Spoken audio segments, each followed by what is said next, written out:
Ada TV ada berita. Di mana? Suatu TV acara TV. Oh iya. Ada berita. Itu pembawa acaranya tuh memiliki gaya bahasa yang mengkritik atau dan juga menyindir pemerintah gitu. Dan opini Bapak gimana tentang pembawa acara tersebut? Oh, ini midnight itu ya? Di Metro TV Pak. Yang malam hari, acara malam hari itu. Oke, yang mengkritik pemerintah. Iya. Bagaimana dengan mengkritik pemerintah? Boleh nggak sih pemerintah itu dikritik? Boleh nggak sih dikritiknya pakai sinis? Boleh nggak dikritiknya sopan? Boleh nggak dikritiknya kasar?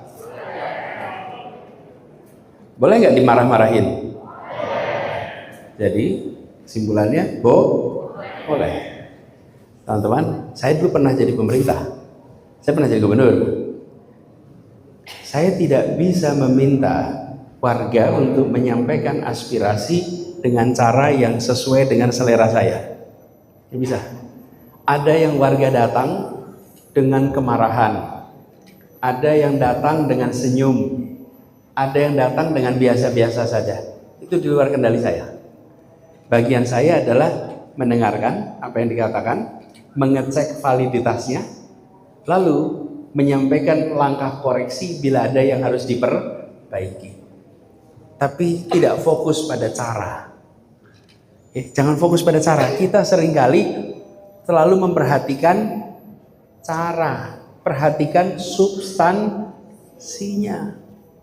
Caranya beda-beda, kita nggak bisa kendalikan. Bayangkan, sebagai contoh, seorang ibu yang dia dalam himpitan hutang yang begitu banyak, suaminya menganggur, contoh nih, kemudian anak-anaknya mendapatkan tagihan sekolah yang begitu banyak, lalu dia terima tagihan pajak dari pemerintah yang angkanya salah. Harusnya misalnya pajaknya 200.000, dia ditagihnya 2 juta, kebanyakan 01. Bisa nggak kejadian gitu? Bisa. Dalam keadaan penuh tekanan, dia datang ke kantor pemerintah itu dengan ekspresi yang marah, karena dia punya beban nih. Bukan karena sekedar nolnya di situ, karena sebelum itu dia punya. Kita jangan fokus pada itu. Kita tanya, Bu, ini harusnya 200.000, saya ditagih 2 juta.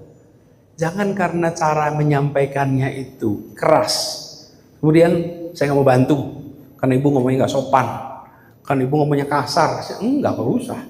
Itu adalah urusan dia, urusan kita, substan begitu. Dengan begitu kita nggak pernah sakit hati. Saya tugas di Jakarta, ampun, segala macam kritik itu ada. Dari mulai yang fakta, fiksi, fitnah. 3F itu ada semua di situ. Tapi saya tidak peduli pada cara, saya lihatnya pada substansi. Dengan begitu kita dingin dan tenang. Jadi menurut pendapat saya, acara-acara seperti itu biasa saja. Dan itu acara di televisi sebagai hiburan, entertainment. Nah, itu jawaban rileksnya. Sekarang jawaban resmi, jawaban konteksnya nih. Disebut demokrasi bila minimal ada 3 hal. Boleh ditulis nih. 1, adanya kebebasan berbicara. Ada. 2, adanya bolehnya oposisi. 3, ada pembagian kekuasaan. Tuh kalau 3 itu ada, berarti itu minimal demokrasi.